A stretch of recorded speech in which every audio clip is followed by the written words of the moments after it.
Welcome to the KMC Collective podcast, where the KMC team brings you practical insights, creative ideas, and authentic conversations for children's ministry leaders. Each conversation is packed with strategies to help you lead with clarity, build strong teams, nurture families, and stay healthy in the process. Whether you're planning lessons, training volunteers, or seeking encouragement for the week ahead, this podcast is for you. We hope to make you laugh, cry, think, and maybe a bit of all three in each of our weekly conversations. This is the KMC Collective Podcast. Let's jump into the conversation. All right. Everybody loves a good story. And I'm a storyteller. I love telling stories. It's something I've loved to do for years and years and years. And when I heard my friend Matt Markins was writing a book about the story we tell kids, our children, I was like, ooh, I want to get a hold of this thing and I want to check it out. And it's not about telling Dr. Seuss stories or any of that kind of stuff. This is something way more important. And so we're about to jump into a conversation that I know is going to be a game changer for ministry leaders to start rethinking and course correcting in a positive way to really connect the gospel to this next generation. So let's dive into this week's KMC Collective Podcast. I'm Tom. I'm Ben, and we want to welcome to the table Matt. All right, Yes. Matt. Yep. Hey, we're missing Vicky and Cole this week, but Ben and I are going to do our best to have a fun conversation with Matt. Matt's the CEO and president of Awana and a good friend of mine. He's been on the podcast a few times. So Matt, man, welcome back. We are so glad to have you here. It's great to be with both of you. So, you know, we've had some conversations recently on the podcast. Had David Roush on just a few episodes ago, and talking about feeding faith, and so I was saying to Ben off air, I said I kind of see a theme that God's got us on lately, because you know one of my favorite books is Forming Faith, happens to be written by you, the faith of our children, which is really really good, and then Resilient. On top of that, super, super practical. I recommend this one to everyone that we coach because I think this is one of those that every kidmin leader, it's on our KMC book list. Actually, all these are. But Matt, this new book, The Story We Tell Our Children, as I was reading it, man, I couldn't wait to get into this conversation. And I want to hear your thoughts of what you learned when you wrote this book, and why. Let me start off with our old school question of why did you write this one? What was prompting your heart to write this thing about the story we tell our kids and about connecting the gospel with this generation? Well, That's going to be your first question? Yeah, I'm kicking it off the old school. I think the first question be the stories we tell our kids. How come there's no pictures? Oh, I was really looking forward to pictures. I'm just kidding. No, I'm excited. Go ahead, Matt. I think if you were to draw a line right down the middle of this screen, or if you're listening to this only in audio form, in your imagination, draw a line right down the middle. On the left half of the screen, you'd see the word counterfeit. And on the right side of the screen, you'd see the word reality. So the whole book is really a side-by-side comparison of counterfeit stories and the story of reality. So one of my earliest memories is the day that my dad walked out on our family. And in the years that followed, I was a child of divorce with a verbally abusive and emotionally abusive and manipulative biological father. And I grew up, you know, kind of like the Levi's jeans, being tugged in two directions simultaneously between my parents. I primarily, you know, would fault my father for that. But the story that developed inside of me is still a story I battle today, and it's a counterfeit story. And the story is no one's looking out for me. I have to be the one looking out for myself, because being a Gen Xer, Tom, you're a Gen Xer, we're latchkey kids. We kind of took care of ourselves. I came home from school, no one was home. I put the Pop-Tarts in the toaster and cracked open a Dr. Pepper or generic Dr. Pepper because my parents couldn't afford the real thing. I was just gonna say, yeah. And, you know, These are great choices. Yeah. watch the Brady Bunch and Oprah, all this kind of stuff, you know. But the story was, no one's looking out for me. I have to look out for myself. If my wife were on this podcast, she would say the story that developed inside of her was, I'm not good enough. And my wife tells me that a lot of women grow up with the counterfeit story that forms them into a counterfeit identity that is, I'm not good enough. So this is really why I wrote the book. And I think what makes it even more unfortunate is that it's possible. At the very beginning of the book, I cover the 4 themes that are going to be interwoven throughout the book.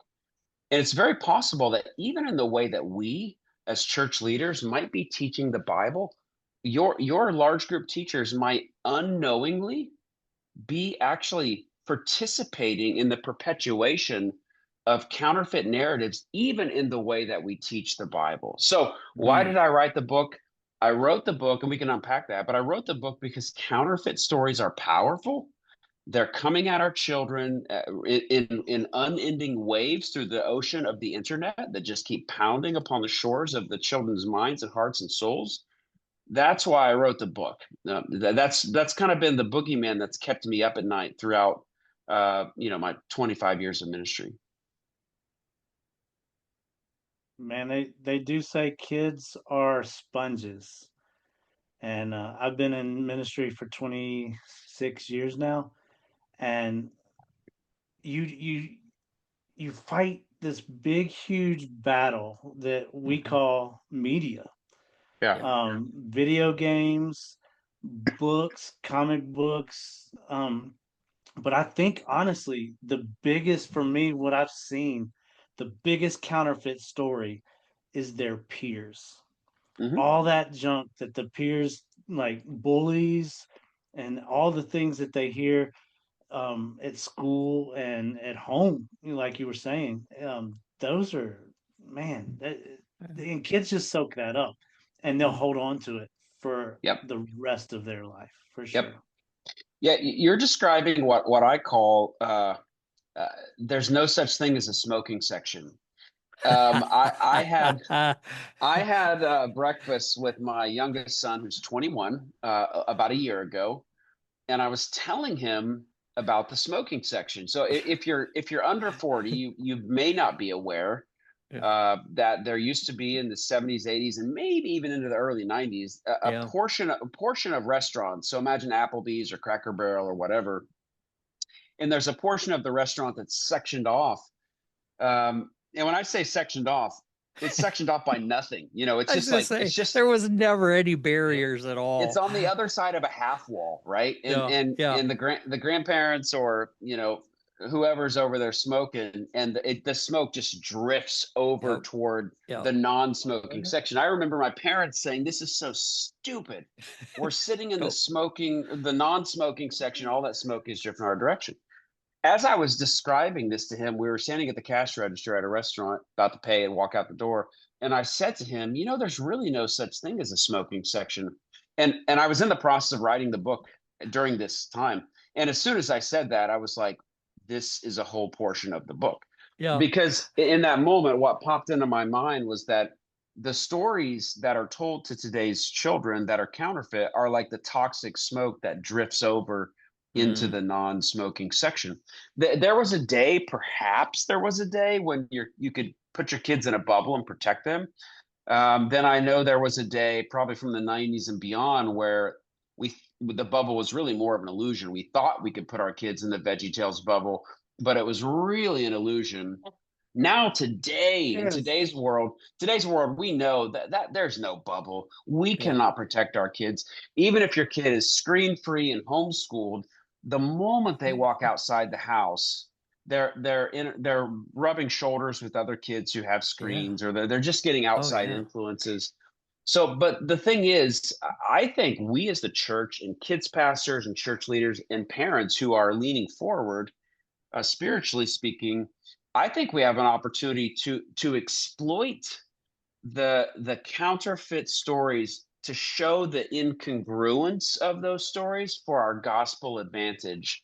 And so like one example, would be like, for example, it's like anxiety and isolation and depression among children. Let's say your kid is approaching middle school, and you're like, "Hey, let me show you." So I read this article on the interwebs of the anxious generation kind of thing, and you're talking to your kid about the anxiety epidemic, and you're just saying, what do you think about this? What do you think about the fact that the real data shows that kids who have their noses in these things constantly end up being more depressed? And especially if you start having this conversation at age 7, 8, 9, 10, before they're about to engage these things, Mm-hmm. you start to get your child's mind engaged, where you're asking them, is this the life you want for yourself? Is this who you want to become? So what are we doing there? We're exploiting the counterfeit narratives for what they are, right? And you're giving the child agency to say, that's not the life I want for myself. There's tons of other examples we could give, but the bottom line is the counterfeit narratives are drifting our children's direction, and we have a real opportunity to help them see they're insufficient. You know, Pastor Mark Sayers says the secular vision of utopia is failing our young people. Naturalism, post-Christian culture, secularism, the science is everything narrative. We can keep going. What are all of those? All of those are stories. And they're stories ultimately about hyper individualization, that life is really all about me. And our kids are starting to see them crumble. Look at the trans conversation, look at the isolation and anxiety epidemic. We can say, hey, what do you think about the fact that these things are crumbling that just 3, 5, 7 years ago we were told were the future? So what do you think about that? So I think we should hold them side by side with the gospel, and dialogue, allow our kids to engage in these conversations to see that they're insufficient. They're counterfeit narratives. So how do you think churches are failing in that? There are churches that aim towards the moral, like this is how you should live. The virtue based. What is your take on churches these days? Like, how are we struggling in reaching them with the gospel? I think what makes it even more complicated is that virtues-based teaching that's not attached or directly connected to the gospel actually aids in the counterfeit stories. It's actually what Awana has labeled the Bible light strategy. I actually gave at the conference yesterday. I gave away and sold all the books. So I don't have any of them in front of me.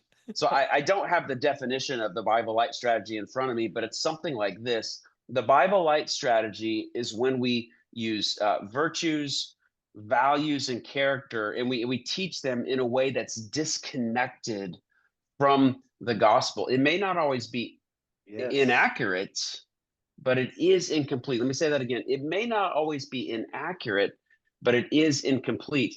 Good character is not the goal of a Christian. It's the byproduct of a life cultivated and surrendered in Jesus Christ. Let me give a practical example. Let's say I'm the large group teacher in your church. God forbid that ever happen. But let's just pretend I'm the large group teacher in your church. And I'm teaching on Jesus and the little boy with the fishes and the 5 loaves and the multiplying, the feeding of the 5,000. And at the application point of that lesson, I say, and boys and girls, just like this little boy gave his fishes and loaves, you too can give and be generous to others. That's a quintessential prime example of the Bible light strategy. And we oftentimes see this happening in churches in North America. And many times, I'm guessing many times it's just because of lack of training or lack of awareness. So what happened there is essentially moralism. And moralism says the problems of life are outside of oneself, and the answer is found inside of oneself, where the gospel says the problem of life is found inside of me and it's sin, and the answer is found outside of myself in the person of Jesus Christ. So let me back up and give that same application point one more time. Okay, boys and girls, let's be honest. Giving can sometimes be really hard because we are selfish. We have sin inside of ourselves. But here's the thing, because of Jesus, and his resurrection, the work he did on the cross and rising from the grave, for anyone who places their trust in him, he can help us to become more like him and to be generous. So again, let's compare these two side by side. We've got counterfeits. So the Bible Light strategy takes something as good as the Bible, something as good as the virtue of sharing and generosity, but by it being accurate but incomplete, we've actually participated in perpetuating a counterfeit narrative. Where on the other side, we've got reality. So we took that same Bible passage and that same virtue and put it through the lens of the cross, and we've given kids reality versus perpetuating a counterfeit narrative. And if you had a microphone, you could just drop that right there. It's just wow. I- I'm ready to go teach something now. Let's go. Yeah. Well, see, that's the thing is as we're looking at this, and it's something that I do feel like, it used to be that a lot of children's ministry leaders had Bible educations. Um, and they were coming out of Bible college, and we're not seeing that anymore. And I mean, I kind of feel like, I mean, I'm no researcher, but just watching, it feels like, and I'm not saying you have to have a Bible college degree just to be a kid's pastor, but it certainly does help a lot more because you recognize these things. Because one of the concerns I see in so many Facebook groups in the kid ministry community is when people are asking about curriculums, they're looking for fun, easy, low prep, Yeah. where my volunteers don't have to think. No, they don't Yep. usually say that, but it feels like that. And I feel like that's where some of this Bible light creeps in. And this is where leaders aren't doing their own study and digging into scripture and really, because it's so easy to just teach, yes, God wants you to be generous, when yeah, you missed it, you missed the whole story. And I feel like, you know we've got to, and this is one of the things I loved how you emphasized, that we have got to teach the full gospel, and we've got to do it consistently. We talk a lot about that on the podcast, is what are you going to do consistent? Yeah. Let's get off the changing curriculums every 2 years bandwagons, and let's dig into this, and let's really help our kids learn the word and handle the word. Honestly, as I was reading your book, I got convicted of the fact that I there are times where I don't grab my Bible when I'm heading out to church because I've got it on my phone. Yeah. And all of a sudden I started realizing I'm missing the physical word. And I know it's a simple thing, but getting kids into that and helping them see the word of God and how it applies to their life, and that God really does have the answer for them and his word has the answer for them, I think really helps them see that. And you told the story about Penn Jillette, and I've loved Mhm. hearing, when I first read or watched that video that you describe of his story, it just hit me of how many little Penn Jillettes do we have in our church? Because there are kids that could be in our church every single Sunday. And if we're not communicating the gospel, they could walk out with his same attitude towards life and God. They could be religious instead of having a relationship. That's my worst nightmare, honestly. I mean, that's probably what keeps me awake at night sometimes is, I don't ever want to be guilty of not teaching the scripture the right way and portraying God in the right way, and helping kids make that connection to his word in my life and what it means, for me, because it is important. And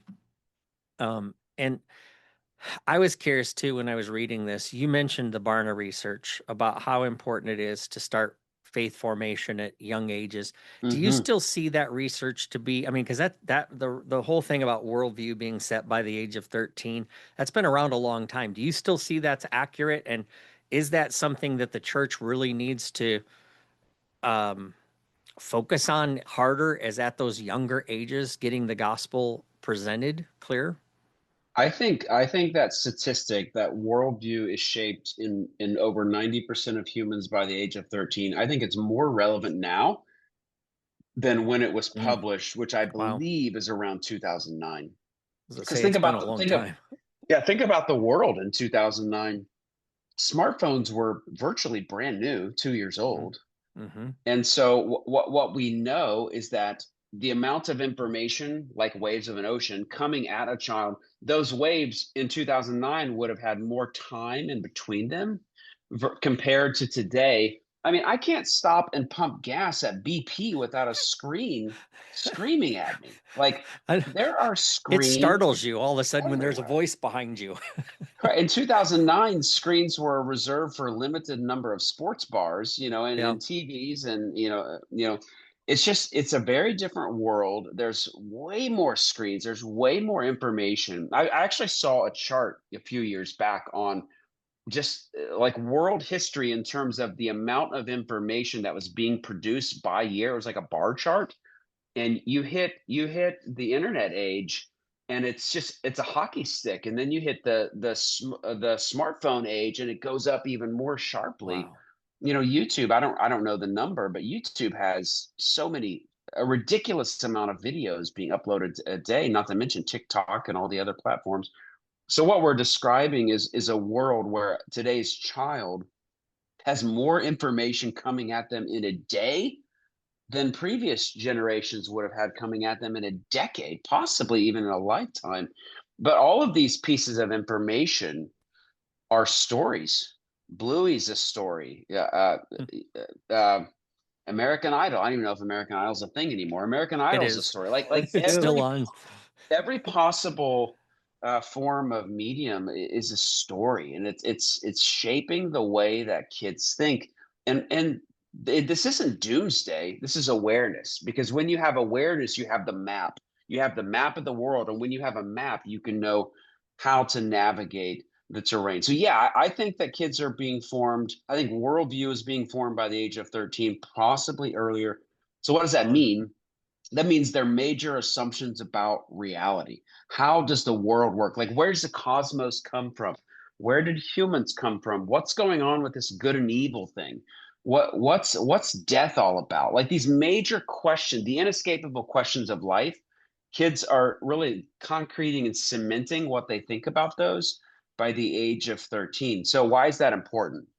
It's important because churches, on the average, operate as if the age of 18 is that deadline. Like, oh, we're Hmm. gonna handle the more meaty things when we get into high school. Yeah. Yeah. So we're gonna kind of save that for that time. Well, we're missing the deadline. The deadline's age 13. It's not age 18. So let's back that up. Today's 13-year-old just entered into the youth group. 2 years before that, they were graduating out of the elementary. Few years before that they were 8. Before that they were 2 and 4. So what's the application for the church? The application is what's happening in the nursery, where you're holding a baby and you're whispering the prayers and the promises over God to that baby. That's Mm. formational. That's powerful Mm. work. That 2-year-old Yes. who's in the preschool, where you're telling them God created you. You have the fingerprints of God all over you. God loves you. And then in early elementary, where they're starting to learn the basic stories of the Bible and the themes and the truth, and you're reminding them of the not just Bible stories, but the story of the Bible all throughout elementary. What you're doing during those years is you're giving that child the best shot to hear the gospel, to hear the story of God, and you're putting the Lego bricks of a biblical worldview in place. Whether they latch onto that is, I don't understand God's sovereignty and the free will of mankind, but you're giving that child the best shot, the best opportunity of Yeah. beginning a relationship with Jesus and building a biblical worldview. Mm. Oh, you really challenged me. I do a daily YouTube where I teach kids the Bible, a Bible story in less than 60 seconds. It all stemmed back from kids that don't go to church. Yeah, that's great. I spoke at camps for underprivileged kids, and their moms and dads or whoever will never take them. So Yeah. as I'm getting on YouTube daily doing a short 60 seconds or less, this has really challenged me because you not only have to tell the story enough to grab their attention, but I'm now trying to think, okay, how can I take, okay, 60 seconds, I got to tell the story, but I got to bring it back to the gospel. And so for me, this book, The One True Story, I love at the very end how you broke down the gospel. What is the gospel? And I, honestly, with for the people that are just chiming into this podcast, they've not read your book yet. Highly recommend you go get this thing because Huh? it will challenge you. It Yep. will change you. Because I mean, I've been doing this for 20 something plus years, not as long as Tom, but um, None of us are long as Tom. I definitely Yeah. I definitely am challenged now to, okay, if I have 60 seconds with one kid's attention, if that, like they say 30 seconds is all you get now, how can Yeah. you present the true story Yeah. if you get one shot? Yeah. Well, yeah, uh, I struggled as a child and in the teenage years with reading comprehension and Bible memorization. I didn't grow up in Awana. It's kind of funny that I'm the CEO of Awana. I would have been a horrible Awana kid in the 1980s. They would have flagged me. They would have put it in my file and said, this kid can never work for Awana. And the reason is I didn't put this together. Actually, the lady, oh, forgive me for not remembering her name at the moment, but Divorce Care for Kids, who ran that for several years, Oh, Linda Jacobs. Linda Jacobs. I was on a flight back from CPC one year, and I was somehow Linda Jacobs, and I got on this conversation, and she said to me, "Oh, Matt." I was probably in my 20s or 30s. She said, "Oh, Matt, the reason you struggle with reading comprehension and memorization is because you had a verbally and emotionally abusive father, and that held back your cognitive development and your abilities." Why am I sharing this with you? I'm sharing this with you because I struggled to understand how the little pieces all fit together. Like in high school, I remember like what's the connection between the Great Gatsby and the Iliad? Like our literature teacher would hop all around. They didn't follow chronological order. Well, fast forward to when I was in Bible college, and our world literature teacher put world literature history and biblical history on a congruent singular timeline. Wow. And suddenly everything clicked for me. And I understood what? I understood that there was one cohesive story that was taking place in human history and God's interaction with human history. Well, let's think about today's kid, today's child in our children's ministries. Let's say you give them 52 Bible stories in a year. They're holding 52 post-it notes. And if they don't understand the story of the Bible, they have no superstructure to put those 52 post-it notes on. Again, Right. there's Bible stories, and then there's the story of the Bible. What did that literature teacher do for me? He gave me the story of humanity, the story of human history, and God's interaction with that. So when we give kids the story of the Bible, we give them a place to put Esther and Joseph and Paul and Jesus and Peter in context. So the Bible has 780,000 words. There's all kinds of translate. I think it's the ESV that has 780,000 words. Don't quote me on that. Someone will send you an angry email because I probably got it wrong. But it's something along those lines. What point am I making? Well, every Sunday you're trying to take a portion of those 780,000 words and put it in a meaningful context to that child. So what I'm recommending and what I'm trying to recommend in the really the big punch in the last of the four chapters of the book is we need to give children the story of the Bible as well as Bible stories. The story of the Bible, those 780,000 words can be boiled down to four words: creation, fall, redemption, restoration. Creation answers the question, where did all of this come from? Was it good in the beginning? And the answer is yes. The gospel started with good news. God said it is good, right? So it starts with creation, but kids know there's a problem. They know there's something wrong with their sibling who's mean to them. They know there's something wrong with that kid at school that's bullying them. They know there's something wrong inside of them. So that's where's that come from? It comes from Genesis chapter 3, Adam and Eve in the fall. But the whole Old Testament, I don't like Vegas, is like a neon Vegas sign pointing towards the future, pointing towards the Redeemer who's to come. We get that introduction in Genesis chapter 12 when God tells Abraham that through his family line, that all nations are one day going to be blessed. And so the whole Old Testament is the telling of that story of the Redeemer who's to come. That's the third act. That's Jesus. That's part 3, creation, fall, redemption. And then it's the life of Jesus, the perfect life he lived, the death, burial, and resurrection on the cross. And then the fourth word is restoration, that one day God's going to make everything perfect. But even we don't have to wait until then. In the meantime, as we follow Christ and become more like him, he's slowly restoring us. So if I was a kids pastor, I would do 2 things differently from the way I think kids ministry at large is doing things. And those 2 things are, I would create or borrow from another church a beautiful graphic that has those 4 words: creation, fall, redemption, restoration. And I would, either before the lesson or during the lesson, I would just say, hey kids, as a reminder, today's story we're going to hear is a part of the overall big picture God story of creation, fall, redemption. That's God's story. I love it. And the I love reason it. I would do that is because that 8-year-old is going to be a 21-year-old sitting in a college lecture on a secular campus one day. And we want their heart and their mind to say, that does not resonate with what I know to be true with Right. reality. And the second thing I would do, there's a creed, a 3-sentence creed that Lauren Jackson developed. It was a Kidman Circle. Is that her ministry? There's a 3-sentence creed in the back of the book. I don't have it memorized, but in chapter 4, I quote that creed with her permission. And Lauren said you can borrow it. You can borrow that creed or write your own for your church. But the kids read it. It's like a kid version of the Apostles' Creed or a kid version of the Nicene Creed, but it's much, much shorter.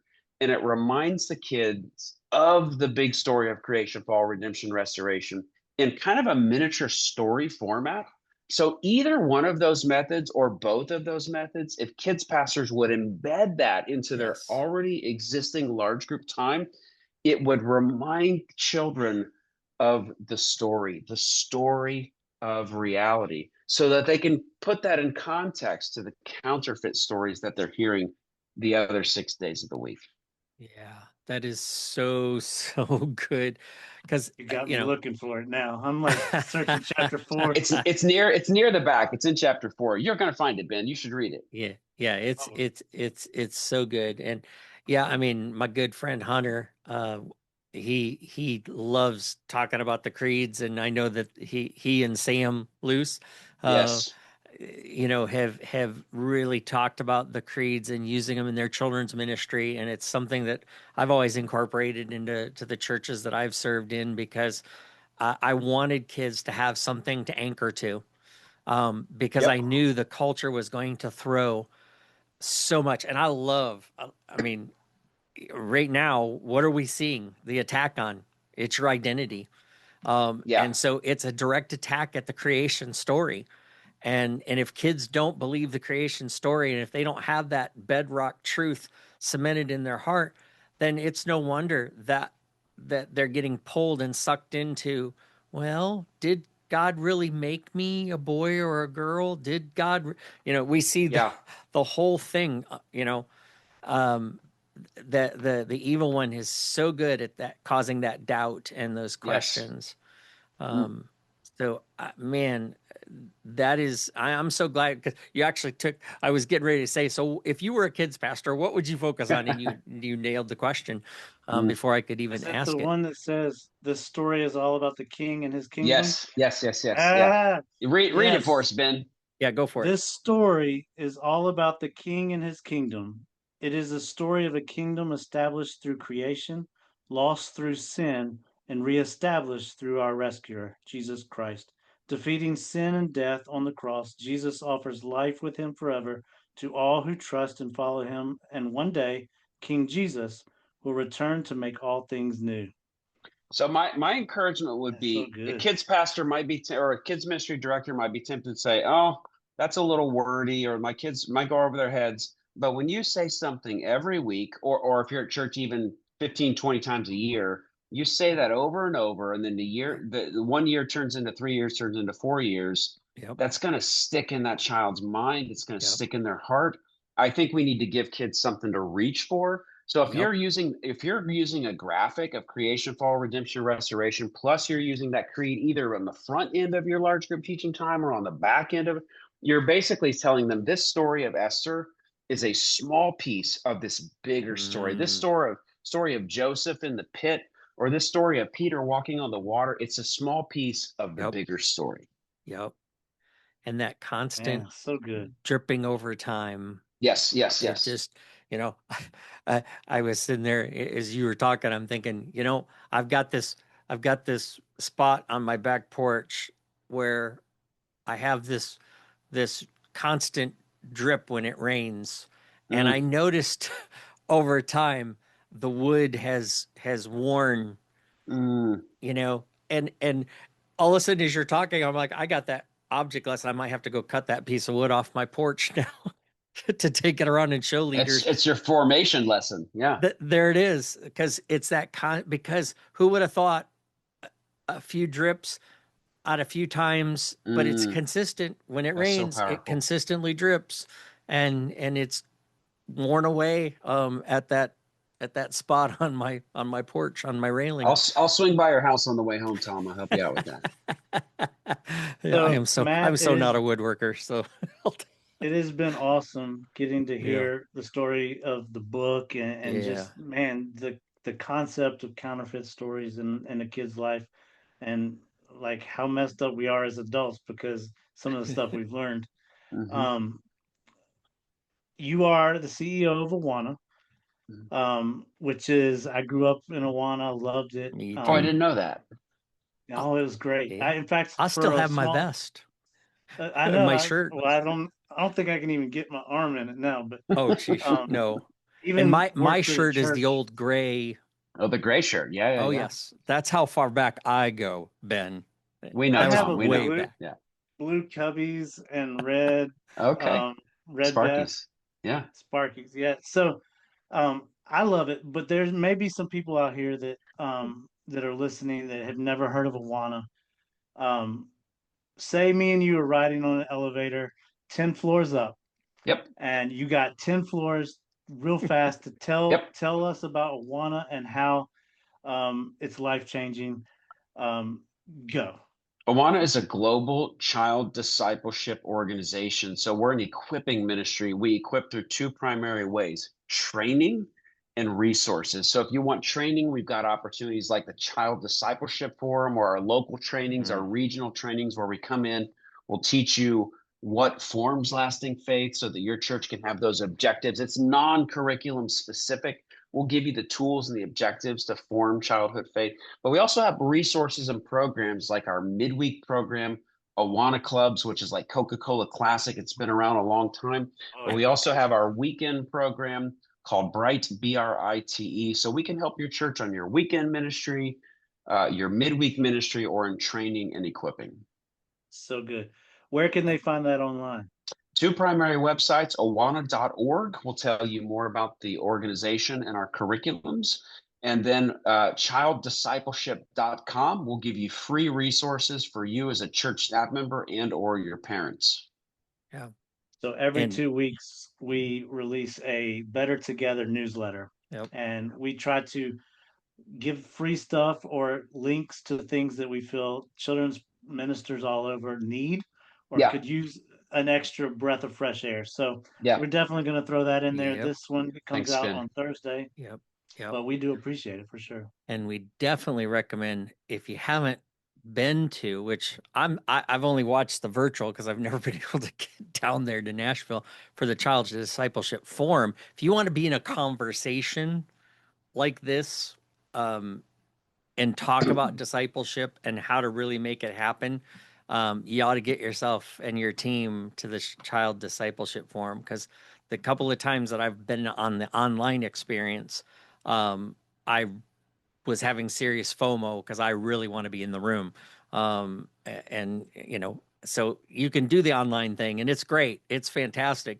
But I guarantee you're going to sit there and go, man, I wished I was in that room, because every year I say, man, I wish I was in that room.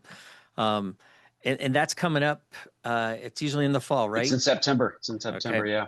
Sadly, we're sold out in person, but we do have online, obviously a limitless number of online available. There you go. So we'll put links to that too in the show notes, and because it's been so good. Well, Matt, thanks for making time.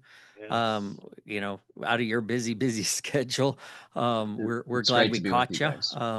And had you on, and we're gonna again put links to the book in there and add that to this book, to the many other books, to our KMC book list, because these are definite must reads. And but thank you for what you're doing for the kingdom work.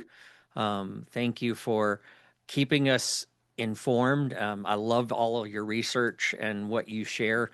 You always give it away, and I appreciate the knowledge, and I learn a ton every time I sit with you. So I appreciate you, brother. I really do. It's always good being with you, and great to meet you, Ben. You as well, man. It's been great. I can't wait to just pass this book on to as many people as I know, because it's good. That's right.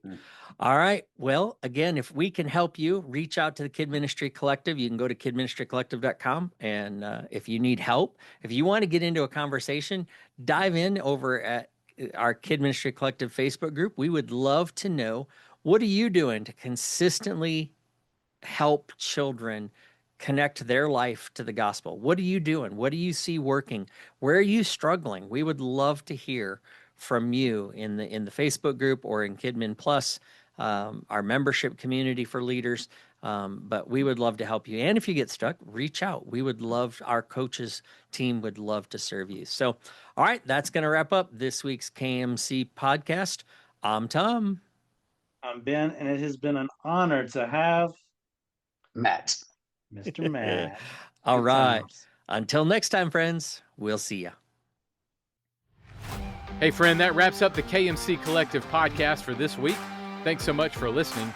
If today's episode sparked something, an idea, a heartbeat, or a fresh start, drop us a line at tom@tombump.com or reach out on social media. We'd love to hear your story and keep the conversation going. Remember, you're not just doing kids ministry, you're shaping the next generation's faith with intention and care. Be encouraged, be creative, and take a breath. You've got this. Catch you next time on the KMC Collective Podcast.